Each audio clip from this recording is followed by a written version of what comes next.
Once a giant, always a giant. For me, it's only a giant. What's going on YouTube? Diggy546. Definitely hit that subscribe button if you're new. Like the video if you like the video. And I won't tell if you click that bell. Let's go ahead and get into this. Alright, so the news has come in. Jason Garrett. Jason Garrett. He has been let go.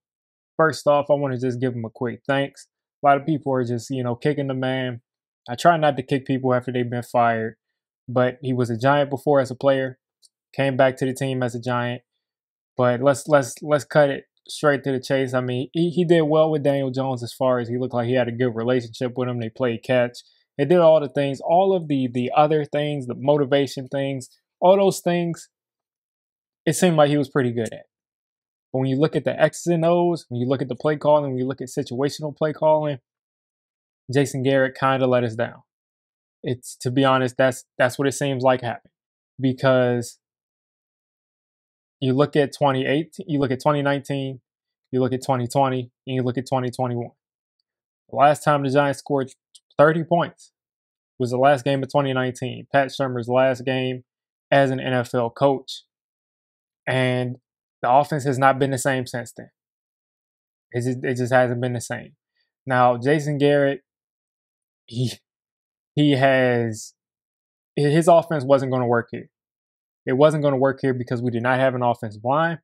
We did not have a quarterback that was really able to maneuver and make decisions after the play and audible and do what Tony Romo did that made that offense so good. When he was a quarterback, we did not have that level of quarterback. We did not have that level of offensive line. Our receivers never fit this scheme. This scheme isn't about wide receivers running a bunch of routes to get open. The routes usually don't work off of each other. This scheme also depends on contested catches.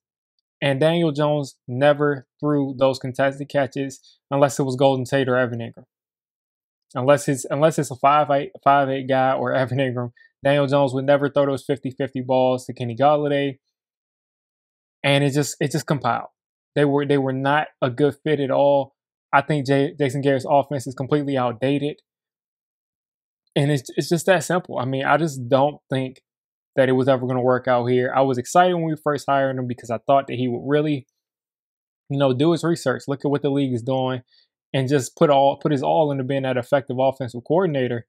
But it was about 3 or 4 games when I just realized that wasn't going to work. Now, this is where I'm really thinking. Jason Garrett has been fired. Daniel Jones is coming off of a horrible game. I'm not going to make Daniel Jones not have any blame for this. He's playing bad football. Joe Judge, a lot of this game plan on offense has to do with Joe Judge. Jason Garrett just doesn't sit in the room by himself and just make up these horrible game plans and situational decisions. Joe Judge definitely has a lot to go into it.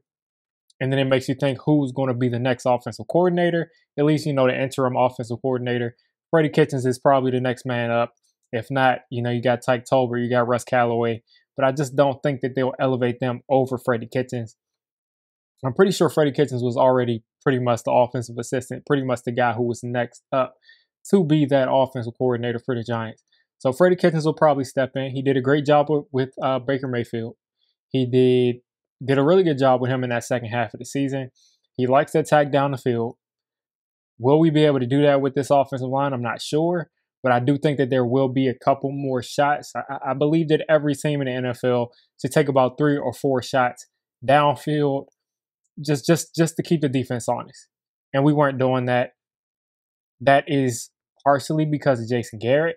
And that's partially because Daniel Jones not pulling the trigger. We had Kadarius Toney wide open on a seam route to the outside. We didn't throw the ball. Daniel Jones watched it, didn't throw it. Another play, he was looking away. He just continues to miss guys open. And it just concerns me, is a new offensive coordinator really going to change things?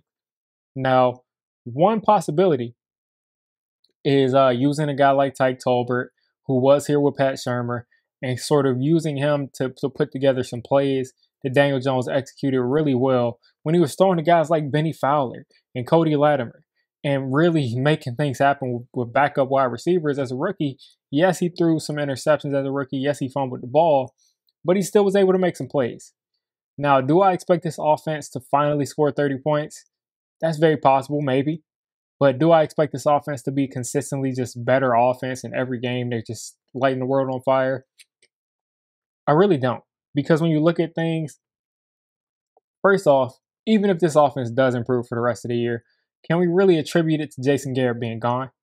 Because the offensive line just came back as far as Andrew Thomas just got healthy. Sterling Shepard is coming back soon. Galladay just got back. Tony just got back. Evan Ingram is out there. We finally got everybody pretty much healthy. Starting next week, everybody will probably be pretty much healthy. So can we really say that this offense got better just because Jason Garrett lost, or they got better because we all got healthy? Now, we aren't going to be facing a front like the Buccaneers every week, so I expect us to score some points. The Eagles are a pretty good front, so besides that, I expect us to score some points and move the ball this year. It's just really what I want to see going forward. I'm not expecting us to just be this huge juggernaut. But going forward, I want to see our quarterback be able to put up 2-3 touchdowns in a game. It's been ridiculous. But can we get the ball to Kadarius Toney in open space? Get the ball to him in open space. We targeted him a lot last game, but we didn't really target him while he was in motion so he could get the ball in space and make plays. Can we get the ball to Kenny Galladay? Can we just design it to where he's the first read, where we're going deep with him? We have not thrown him one ball probably over 30 yards down the field this year. Can we just get the ball to Kenny Galladay down the field and give him a shot to go up and snatch it out of the air? Can we just throw a couple bombs to John Ross? I mean, see if he can get open downfield. We have got to get the ball in these. We have so many playmakers on this team. Again, Saquon Barkley, Daniel Jones is not the most elusive guy in the short area. But him as a threat to run out of the back door is very, very strong. So to have him, to have Saquon Barkley, to have Evan Ingram, who's had a better season this year, one drop. I'm not sure when that fumble was, but I'm pretty sure he only has that one drop. So Evan Ingram has stepped up this year. He has not been that accident-prone guy, but Darius Slayton has been. But way too many weapons. Galladay and Tony and Shepard and Saquon, way too many weapons to not be scoring points, to not be at least putting up highlight plays. The red zone. People have blamed the red zone on Jason Garrett. I more blame it on Daniel Jones because he processes so slowly that plays come open and plays close up and he doesn't throw the ball. So hopefully Freddie Kitchens can find some way to make sure that ball gets out of Daniel Jones' hand and we start scoring in the red zone. Because this is starting to get inexcusable. Whether it has to be a screen, whether it has to be you just need to look for this guy, whatever he has to do, we have got to start scoring in the red zone. If we do, we're going to score a bunch more points. But again, it's still going to be Jason Garrett's offense. Freddie Kitchens is not going to come in with a whole new playbook and say this is how we're doing things now. He's going to tweak a couple of things. The plays that he calls will be in a different order. But let's just know that this is still going to be Jason Garrett's offense throughout the rest of the year. And what's going to happen? Is Daniel Jones going to be blamed going forward? Or are we just going to continue to point our fingers towards Jason Garrett? He's been fired now. So who's the next scapegoat at this point? Is it Daniel Jones? Is it the offensive line? Is it the receivers? Is it Saquon? Is it Dave Gettleman? Is it Joe Judge? Because at this point, I'm out on Daniel Jones. He has got to really show up and show out for the rest of this season for me to really believe in this guy going forward. But Jason Garrett is gone. Hopefully it gives up a spark.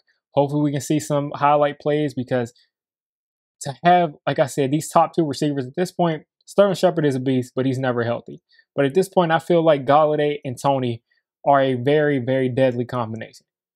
Just get the ball to those guys. Please get the ball to those guys. Neither have a touchdown.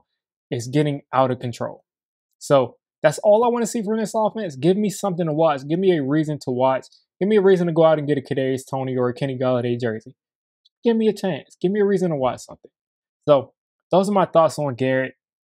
I don't really care if we fired him. I don't think that he was that good, but I don't think that he was so bad that our offense, for some reason, is going to be a juggernaut because we fired Jason Garrett. So you guys let me know what you think is going to be going on going forward with this offense. What do you think about Freddie Kitchens? What do you think about Daniel Jones? You made it this deep into the video. Come on, just hit the subscribe button. I make Giants content primarily, draft content secondarily, and during the season, I'm going to be doing a lot of reacting to pretty much most of the NFL games and everything NFL. So if you made it this deep, go ahead and join the D6 squad.